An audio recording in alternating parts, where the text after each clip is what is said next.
get this meetup started. This is the April edition of the Creating a Plan B with Apartment Investing not podcast, meetup.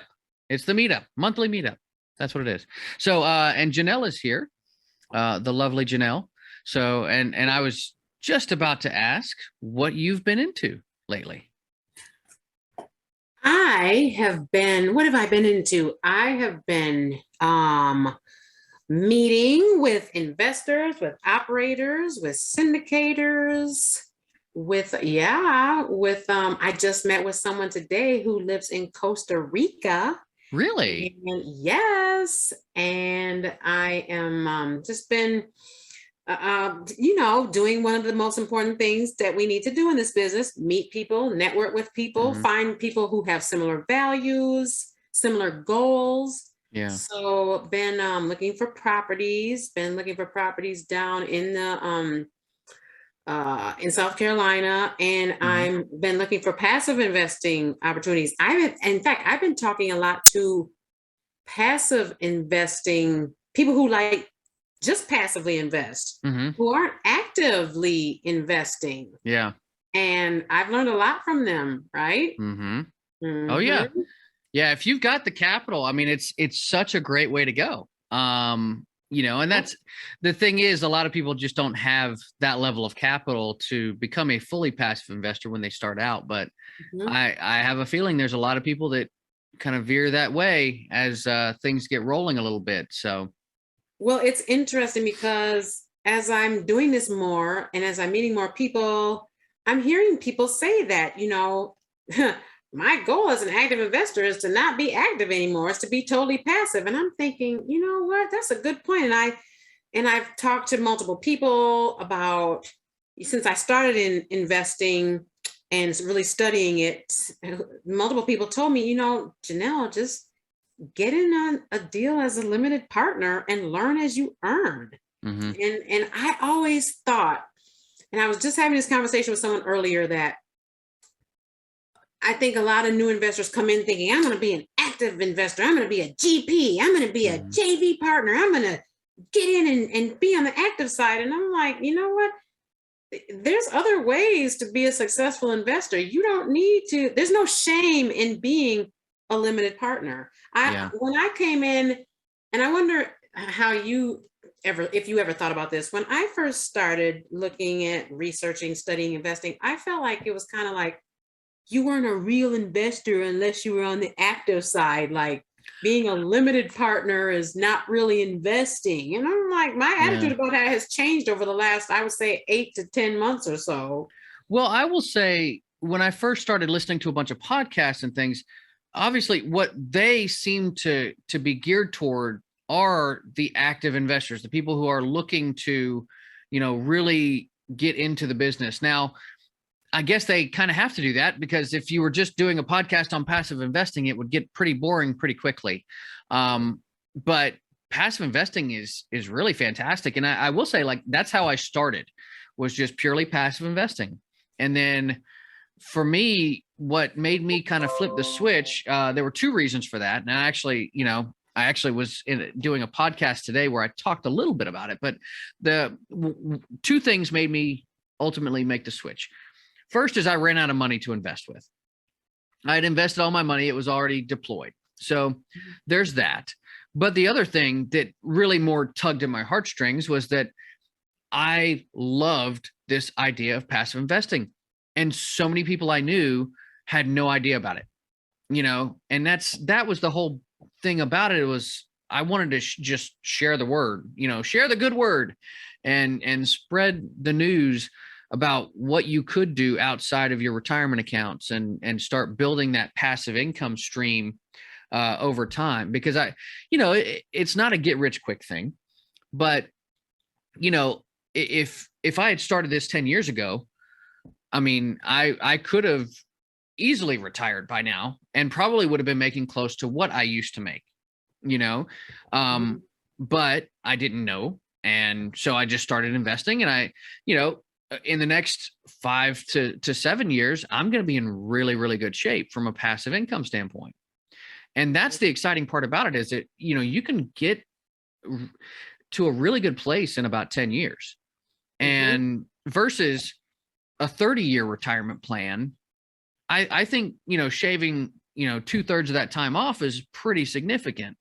And so that's where I felt really compelled to share this news with people, particularly in the healthcare fields where burnout was becoming rampant. And this was before, COVID hit, because I started my business a month before COVID hit. So COVID just exposed a ton of it. I mean, I think 20% of healthcare workers in the US have retired or stopped working in healthcare due to either burnout or, just wanting to be done. So I get it. Like there's a shortage. The people who are left there have more work to do, and they're more, stretched thin than ever before. So, I want to give people these opportunities to kind of start building that other plan so that they don't have to do this forever. Exactly. If you get burned out, at least you have options. It's not always necessarily that like you're going to go from working full time to retirement. It's okay. Well, you know what? I'm pulling in an extra $3 or $4 grand a month from my passive investments. That allows me to go down to part time, and I can work at this, easy peasy place part time, and it doesn't even feel like I'm working anymore. I can work 2 days a week, and I've got 5 days off a week. Exactly. It's that kind of stuff that just like, that's where my mind started going with it. So that's why I just wanted to start my business and become more active. But there is a learning curve with it for sure. So, and there's a lot that like you can find out from listening to podcasts and things like that, but until you just take the jump and get into it, it takes some getting used to for sure. And it takes courage. That's that you have to have a strong will to jump into the unknown, basically, right? I mean, because it's until you've done it, you don't know it. Yeah. Right? Well, and that's, it helps to have kind of a backup plan to it, or like for people who are still working in their W-2 or whatever, still working 40 hours a week, this is a nice way to get into it because you still have your backup. You still have everything. I don't tell people that the way I did it was great. I mean, it's just the way that I did it, and it worked out. It would have been nice to have been handled a little bit differently, maybe in hindsight, but at the end of the day, I mean, I'm not unhappy with the choice that I made to just leave the career behind and fully embrace this lifestyle. So nice. It's been nice having the time to be able to spend with my family, and particularly with COVID, it just worked out perfectly because I could be home with my kids with the remote learning and all that. But those are some big reasons why I got into the active side. And I'm still kind of teasing out how I want that to look, how active I want to be on that side, And see, that's what your passive investing income has allowed you to do, right? You can be as active as you choose to be, right? Yeah. Because like you said, a lot of people are active because they don't necessarily have the means to be passive right now. So they need to be on the active side to build up their reserves to be able to get passive. So I love what you said. That's how I envision it. Having enough passive income where I can go be active when and how I want to, right? Yeah. Well, and that's the thing. Like I spend a lot of time with my family. So really on the business side, it's a part-time business for me. It's 10 to 15 hours a week, maybe. Just depends on how much I have to write for a podcast, but that's really about the amount of time that I put into it. And that's great. I can fit it in to different areas of my life, and it works out because I still get to do all of the other things that I want to do. Man, I have talked to so many, that I swear to you, that is one of my favorite things about this business is the meeting such phenomenal people. Every conversation I have with someone, I learn something, right? Whether it's a 5-minute conversation or an hour-long conversation. And that's what I love. And I recently had a conversation with someone who made a great point that, and I think you and I have talked about this before, we're conditioned to think that we have to take this path, right? You Mm-hmm. get good Mm-hmm. grades in grade school, you go to high school, get good grades in high school, get into college, get a degree, work a Mm-hmm. job for 30, Mm-hmm. 40 years, contribute, maximize your 401k if you can. Mm-hmm. And then you get your, you retire at 65, 70, whatever the new Yeah. retirement age Yeah. is going to be. And then you can draw on your 401k and your IRA and da, da, da, da. Mm-hmm. And we're conditioned to think that way. And so getting out of that mindset and thinking of having the freedom to do like what you're doing. You Mm-hmm. spend your day as you want. You're there for your children. You're there for your family, Mm-hmm. and you work on your terms. Mm-hmm. That is exciting to me. And that's what this guy and I talked about. He just talked about how we're so conditioned. Like he left his W-2 recently, and then he ran right back to a W-2 because it was so weird to be without a W-2. He started passively investing in, Mm-hmm. he was a high income earner, started passively investing, just like we're talking about, but it still felt weird not to have that W-2 for security, right? Your Mm-hmm. health Mm-hmm. insurance Yeah. and the handcuffs that come with having a W-2 job. So Yeah. I left my W-2 last year, Yeah. at the end of March, and then loved it. It allowed me to get deeper into my real estate. And then I was like, no, I went back and got another W-2 at the end of December because I'm like, it doesn't feel right not to have a W-2. And it's like trying to break yourself of that mindset and knowing that you can Yeah. have that freedom. And I feel like I've built up all these years, built up my foundation to go passively invest as long as I'm Mm-hmm. making smart decisions and doing Yeah. all the right things when you're vetting deals, vetting sponsors, vetting markets, blah, blah, blah. And Yeah. it's just when you feel your mindset shifting away from that, what we're trained to do in this country versus what's really available out there, it's really invigorating actually, right? Yeah. It's like Yeah. finding yourself, like, man, you don't have to work a 9 to 5. You can, you can save your money so that you have some funds to do Mm-hmm. it on the passive side, or like do it on the active side with other people's money, whatever. And to have that freedom that you always talk about is actually invigorating. And when you put it all into the mindset of life is short and Yeah. we only get one chance at this. I've Yeah. had a big mind shift change over the last year or so. So Yeah. Well, and I love that. I mean, because it does require a mindset shift. The conditioning aspect that you mentioned is just spot on because everybody is taught that you get to the age of 18, you're either going to college or you're starting a job, like, and I will say that the newer generations, they're picking up some things. The younger folks, they're figuring out that businesses aren't exactly looking out for them. So they're not afraid to switch jobs every couple of years, because that will get them more income. And now the key is to figure out how to use that extra income so that you can start investing it and making headway into creating that lifestyle that you want.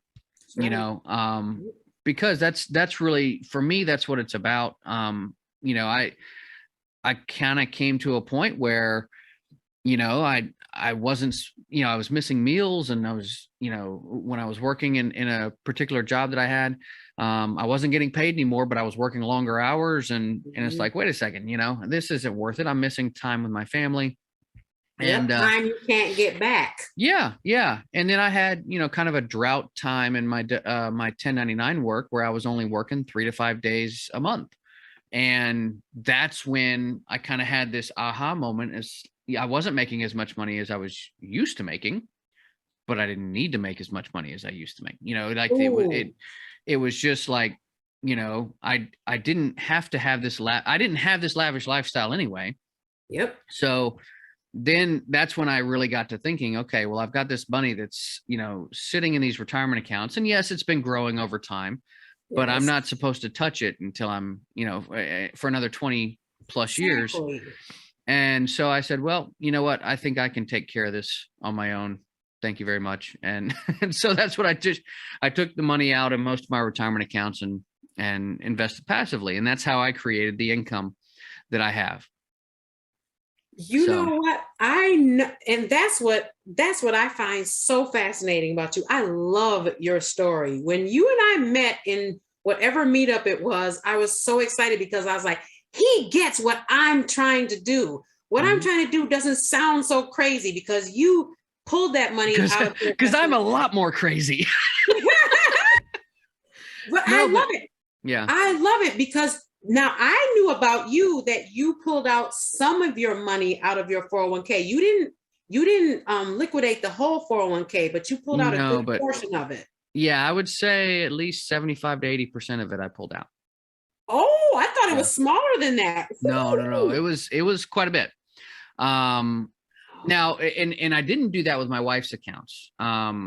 Except for her Roth, we were able to pull out money from both of our Roth IRAs penalty free because it was the money that we had put in already. So we pulled money out of both of these accounts, because it had been 5 years, and so we didn't have to pay any taxes on that withdrawal, and we put that in. We actually did that for our very first um, apartment syndication investment. And Really? and I'll tell you, that investment is one of the ones that just came full term last fall and has been 1031'd into a new one. So we nearly doubled our money on that in 2 years. Oh my So, gosh. mhm. Let me ask you, and then I want to go back to your pulling your money out. Let me ask you, when you invested in your first passive deal, how much how much thought, how much homework, how much research did you do on it, and what exactly did you research? Did you research the sponsors? Did you research the market? Did you research the exact property? How much time did you put into it before you put money into that deal? So the first one we invested in was in Raleigh, which I'm only about an hour and a half away from, hour and 45 minutes. And I know Mhm. Raleigh pretty well. I know it's a booming market. I know there are great jobs. I know everybody wants to move to Raleigh. It's the state Mhm. capital and everything. So, Mhm. you know, I know that that is a big, big hub, and it continues to get bigger. It continues to have Mhm. this influx. So as far as the market was concerned, I was very comfortable with that market. Next was vetting the operators. And when it comes to that, I want to look at track record. I want to see what they've done in the past. And so, I looked at their previous deals that they had been in, because one of the things for me is you don't want to get an operator who, they've been working in C class offerings, and then all of a sudden they're offering an A class. Well, that's a big difference in those business models, because you're looking at, A class is a lot more amenity heavy, and it doesn't mean that you can't make that jump, but it's just, it's one of those things that causes a light bulb to go off. Like, okay, that's one thing that I'll look at, and that wasn't the case with the folks that I invested with. They had previous deals in very similar markets with very similar profiles, A class or B plus properties, so I felt comfortable with the business plan that they had in place. The value add thing is a big deal to me, because there are deals that are put out there that aren't true value adds. Like Mhm. you'll buy, like I saw one that they claim to be a value add. Well, they're buying it. The buildings were just built 2 years ago. Like, what, you're not going to go in and renovate. There's no need for Exactly. renovation. What this particular offering, it said value add all over it. Well, they weren't really adding any value to the residents. They weren't going to go in and do a ton of renovations. They were just planning on raising the rents as they normally would, Yep. with that asset, and so it's like, okay, well, then that's not a true value add. You're just counting on, you know, rents to continue going up in that market because you're buying in a good market. That's Mhm. fine. Just call a spade a spade. Yep. Like, and that's my whole thing is, I like to have a little more meat on the bone with a property. And so that's something I look at. If there's room for rent bumps and you can go in and renovate and, provide some of that value. You can go in and, put in a playground, or, some barbecue stations, or, a dog park, whatever, things that add value and create more of that community, that sense of community for the residents, to help them want to stay with you. Because that's another thing is, you can have high turnover, but that can eat into some of your profits, that can eat into some of your occupancy. So I would rather have residents that want to stay, and just, agree to certain rent raises over time that are reasonable. So that's my preference. Not everybody's the same as that, but right. But yeah, I like it when there's some meat on the bone, because for me that gives you more room for error. If something happens or whatever, if there are renovations going on, but they're dragging out, well, you still have residents that want to be there. You're providing enough of a service to them that they want to be there. Right. And hey, if a market starts to turn south a little bit, having an A property is helpful in those kinds of areas. And but it's just there's so many different factors that I look at. A lot of it is the return profile, as well. I look at the equity multiple, but I also look at the conservative underwriting, because that's something, again, that everybody says they do, not everybody does. When you see rent bumps that are 7% for the first 3 years, it's like, okay, well, that's a little high. You might be right, but that doesn't make it conservative. That's right. Whereas if you've got, rent bumps of 3% per year in a market that has been hot and has been 10%, and you're still giving me a 2x multiple, and, an IRR in the mid-teens, then okay, you're selling me here, because that's something that tells me you're underwriting conservatively, which means you're probably going to overperform those estimations. That's right. So now the one thing that I think is interesting, at least when it comes to newer investors, people who haven't done this before, they'll look at numbers and, let's say just the equity multiple. I've noticed that those numbers have started to go down for some multifamily deals. Because people are trying to still underwrite conservatively.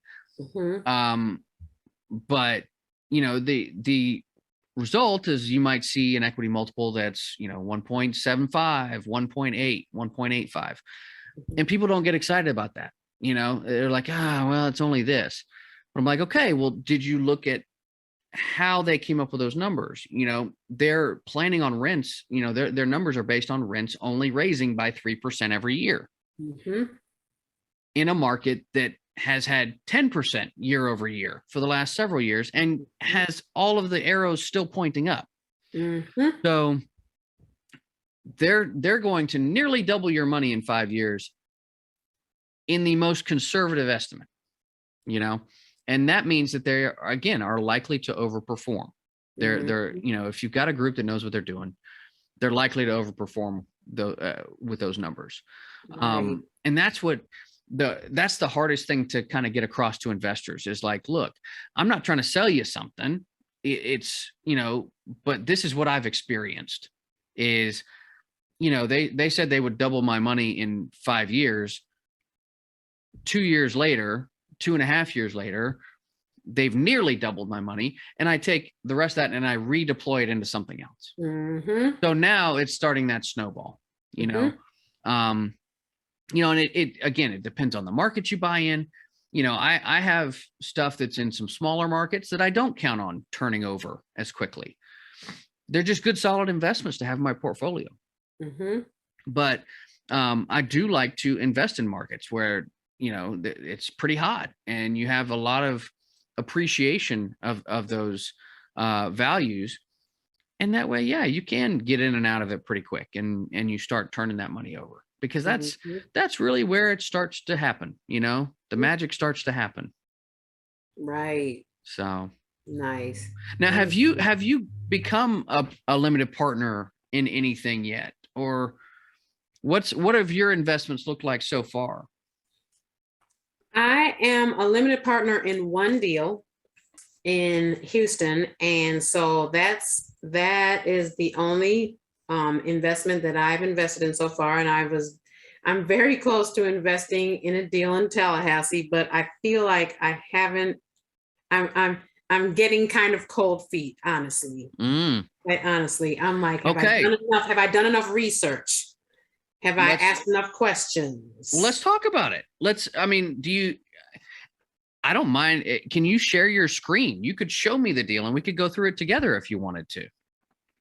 Oh, wow. If you'd like. I mean, I haven't seen this deal before, Mhm, but I know Tallahassee is the state capital for mhm, Florida. I mhm. know it's the home to Florida State University and Florida A&M. I know, like, hey, it's basically Southern Alabama, but it's on the Gulf Coast. It's one of those kind of underrated markets. So yeah, I mean, if you want to take a look, we can. I can certainly do that, or we can do that offline later too. I don't care. Yeah, if we could do it offline, because I'm like, as I read through, I mean, I was Hmm. this close to wiring the money today, and I'm like, I had some issues at the bank getting the wiring done Hmm. because of daily limits, and oh, you have to set up an appointment Hmm. for the banker to wire the money. So I'm like, are all these signs that I'm not supposed to be investing in this Yeah. deal? Hold on, So just a second. I'm gonna pause the recording. So hey guys, Janelle and I came back from our discussion about that particular deal in Tallahassee, and we didn't want to put that out here to confuse anybody about being able to invest in it or anything like that. It's just keeping it confidential for now. But long story short, we just had a fun time going over the different numbers and the different parts of the deal. um, I will go over some more deals actually on these videos in the future. That's something that I'd like to do a little more of. So, but that's where I've been for the last, little bit. So it's about time to wrap it up here. I know this was a shorter meetup than normal, but I think there was some really good conversation. And I really appreciated Janelle's time this evening. as always, Bobby, I appreciate you too. Your meetup is, I really enjoy coming to your meetup, and it's always a bonus when I get you to myself. I'm I being know. selfish. I know it's so funny, but I do want you to, I want you to be here on one of those months where there's, 6, 7, 8 people I or know. more. Yes. So we definitely don't have any limits on how many people can come to this. So, Nice. but no, it's great having you, Janelle. And this will be up on YouTube and everything at the middle of next month. So, but to everybody out here watching, I hope you enjoyed it. Feel free to comment and let me know what you thought of it. And that's a wrap. Thank you so much for joining me for another episode of the Plan B CRNA podcast. If you haven't already subscribed and reviewed the show, I'd be honored if you took the extra time. It really helps to expand our reach and get the word out about the show. If you're a CRNA who is interested in sharing your story on our podcast, I'd love to have you. Please email me at bobby@oncallinvestments.com for more information. This episode was brought to you by OnCall Capital. They are dedicated to helping providers like you develop passive income and generational wealth through investments in the apartment and alternative investment spaces. Feel free to check out their website at www.oncallinvestments.com and subscribe to their free educational email series. You can find OnCall Capital on Facebook, Instagram, and Twitter. You can also check out our YouTube page, where you'll find all of the show episodes along with other educational videos. Thanks for listening, and we'll see you on the next episode.